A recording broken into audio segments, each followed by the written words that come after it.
Donc aujourd'hui, on va parler de Starsky et Hutch avec une nouvelle version de la vidéo refaite. Donc c'est une série télé américaine de 92 épisodes de 48 minutes avec un pilote de 70 minutes qui s'étale en 4 saisons sur 5 ans. Créée par William Blinn en 1975. En France, elle est diffusée du 10 juin 1978 au 9 décembre 1984 sur TF1 et régulièrement rediffusée sur cette chaîne de 1986 à 89. Puis elle est diffusée sur M6, TMC de 2005 à 2007, en 2009 sur Direct 8, RTL 9, sur Cinéma Star, en 2011 sur Série Club, en 2018 sur Polar+, puis sur Molotov TV et enfin sur Paramount Channel France à partir du 17 janvier 2022. On suit les enquêtes de la patrouille Zebra 3 de Bay City, une ville inventée pour la série. Starsky et Hutch n'ont pas pour habitude de suivre les règles à la lettre, et ils préfèrent foncer dans leur Grand Torino à la poursuite des malfrats. David Michael Starsky, joué par Paul Michael Glasser, il est originaire de New York. Et son collègue Kenneth Hutchinson, surnommé Hutch, est joué par David Soul. Ils ont un caractère très différent, mais ils se considèrent comme des frères. Harold Dudley, joué par Bernie Hamilton, est leur capitaine. Il est très ferme avec eux, mais les soutient dans leurs enquêtes. Ils sont aidés par leur indique Huggy les bons tuyaux, joué par Antonio Fargas. Il est le patron du bar The Pits et l'ami de Starsky et Hutch. Et en version originale, son nom est Huggy Beer, et son nom de famille est Brown. La voiture si célèbre de la série est une Ford Grand Torino. Ils ont utilisé une dizaine de modèles fabriqués entre 74 et 76. On peut voir de très légères différences entre les voitures utilisées selon le niveau de finition. Contrairement à ce qu'on voit dans la série, la voiture n'était pas aussi simple à conduire pour faire des cascades. Elle était particulièrement compliquée à manœuvrer et Paul Michael Glasser détestait la conduire. Et suite au succès de la série en 1976, Ford sortit une série spéciale de coupés Grand Torino, rouge et blanche, nommée d'après nos héros de la série. Et il n'y en avait que 1000 exemplaires de disponibles. C'est l'une d'elles qui a servi dans le film de 2004. Elle avait été prêtée à la production par un fan qui l'a gardée religieusement dans son garage en état neuf. Hutch, lui, conduit une Ford Galaxy 500 LTD de 1973 en piteux état. Elle finira dans un ravin et il rachètera la même voiture, mais elle aura aussi un destin funeste, elle explosera en saison 4. Et du coup, là, il rachètera une Dodge Metropolitan de 1955, toujours de couleur marron et beige. Et les deux comparses n'aiment pas la voiture de l'autre, toujours à se vanner à leur propos. Cette fameuse voiture n'était pas le premier choix des producteurs. Ils s'étaient d'abord tournés vers la marque Chevy pour avoir une Camaro verte et blanche, mais ils n'ont pas fourni de voiture. Et c'est comme ça qu'on a eu la Ford. La série a subi le même traitement que Amicalement Vôtre en France, c'est-à-dire que les doublages ont été sublimés par la voix de Jacques Balutin, qui faisait Starsky, et par Francis Lax, qui faisait Hutch. Ils ont laissé libre cours à leur interprétation pour rendre la série encore meilleure que sa version originale. Au début du projet, la série s'appelait Nightworks, et les deux flics travaillaient de nuit, d'où le titre. Mais Fred Silverman, un responsable de chez ABC, demanda que l'action se passe plutôt le jour. Et pour trouver l'acteur qui jouera le rôle de Starsky, plus de 80 comédiens ont été auditionnés. Ce qui a fait la différence pour Paul Michael Glasser, c'est que lui a joué sa scène d'interrogation pour son audition, avec des involtures en mangeant des cacahuètes. Alors que quasiment tous les autres acteurs ont eux joué la scène de manière forte. Ce qui a plu à Ron Spelling, le producteur, et Barry Shear, le réalisateur. Avant de trouver le nom de nos héros, William Blinn a pas mal cherché pour Starsky. Il s'est inspiré du surnom du joueur de foot américain de son université. Et pour Hutch, il a testé des noms en suivant l'ordre alphabétique jusqu'à tomber sur un nom en H qui lui plaisait. Nos deux stars n'ont pas fait que jouer dans la série. Ils ont aussi réalisé des épisodes.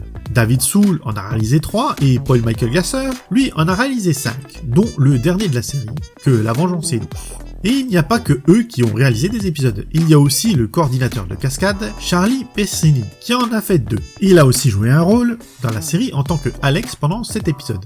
Et comme ça ne suffisait pas, il était aussi la doublure cascade de Paul Michael Glasser. La voiture apparaît dans 3 autres séries. La première que vous connaissez, car on me l'écrit souvent en commentaire, c'est dans Shérif Fais-moi peur, le tout premier épisode. Mais elle est aussi apparue dans Espion d'État, saison 1, épisode 21. Nommé Double Énigme, et surtout réalisé par Paul Michael Glasser. Et elle est aussi apparue dans un épisode de la saison 5 de Slider. Le bon vieux gilet de Starsky est en fait apparu que 3 fois dans toute la série. La première dans le pilote, la deuxième dans l'épisode La Terreur sur le quai, et la troisième dans Raining. Mais il est indissociable du personnage à cause qu'il le porte dans le générique, et dans beaucoup d'affiches publicitaires. Et ce pull a d'ailleurs été trouvé dans un magasin mexicain à Los Angeles. L'épisode 20 de la saison 2, Starsky et Hutch sont remplacés par Huggy et son ami Turkey. Et ça aurait dû lancer un spin-off basé sur Huggy en tant que détective. Mais l'épisode a eu un mauvais taux d'audience et le projet fut annulé. Dans le générique d'ouverture, on voit David Soul sauter sur le toit de la voiture. C'est lui-même qui avait effectué cette cascade et il s'est blessé en la réalisant. Paul Michael Glaser détestait jouer Starsky et il menaçait régulièrement Aaron Spelling de casser son contrat. Il préférait être réalisateur, mais la série fut annulée avant qu'il mette sa menace à exécution.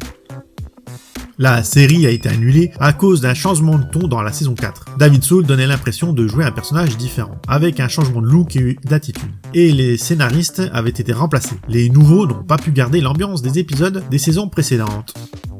Il y a eu des modifications entre le pilote et la série. Dans la version française, le capitaine Dobey est prononcé Dobby, et plus Dobey comme dans le pilote.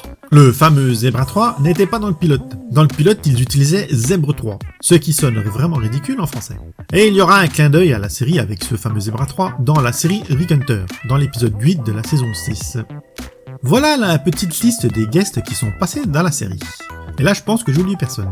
Mais vous allez pleurer pour les prononciations, et ça c'est pas grave. John Ritter, Linda Carter, Richard Kiel, Melanie Griffith, Danny DeVito, Jeff Goldblum, George Zunza, Suzanne Somers, Jean-Pierre Aumont, José Ferré, Edward James Olmos, John Collins, Kim Cattrall, Robert Loggia, John Saxon, Dee Wallace, Stephanie Kramer, Roger Imolsley et Philip Michael Thomas.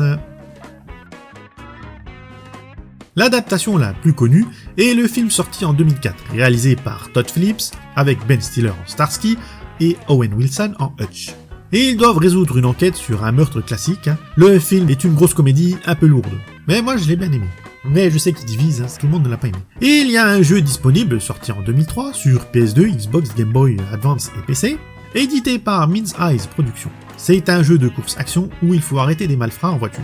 On pouvait trouver la version PC dans les paquets de céréales, et une suite était prévue en 2004, mais il a été annulé en cours de développement. Pour les adaptations papier, il y a 8 livres qui reprennent plus ou moins bien les histoires des épisodes, sortis entre 1976 et 78, adaptés par Max Franklin, aux éditions Bellatine Book, disponible qu'en anglais évidemment.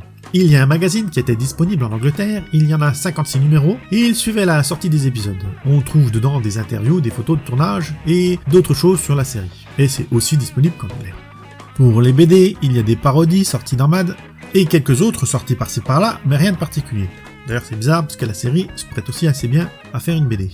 Il n'y a pas d'anime, mais le dessin animé Funky Cops est très inspiré de la série, comme la série française Duval et Moretti, qui est aussi inspirée de Starsky et Hutch. Là, pour cette licence, il y a pas mal de choses. Tout un tas de voitures miniatures chez Greenlight, la version Hachette Collection ou un 8ème, la plus connue est chez Gorgie Junior, d'ailleurs je la possède. Il y a des cartes à collectionner, un circuit électrique, des figurines Mego, un jeu de plateau de chez MB, un oreiller, des talkie-walkie et les classiques bugs, posters, t-shirts, et plein d'autres choses. Vous avez l'embarras du choix sur cette série. Le générique est un grand classique des années 80. La version originale, elle, n'a pas grand chose à voir avec celle que nous avons eux. Elle est composée par Lalo Schifrin et il a aussi composé Mission Impossible. Mais nous, dès la deuxième saison, on a eu la version écrite et composée par Haïm Saban et chantée par Lionel Leroy, qui colle bien mieux à la version française de la série.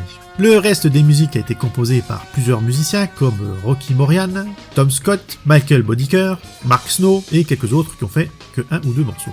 Lalo Schifrin, il a vraiment un noix couché dans la logement, le mec. Lalo Schifrin a aussi fait d'autres musiques que le générique. D'ailleurs, la version originale a 3 musiques de générique différentes. Et les musiques sont sorties en 2 albums, un en 1998 avec les musiques de la série et un autre en 2004 avec celle du film, réservé uniquement à ceux qui l'ont aimé bien sûr.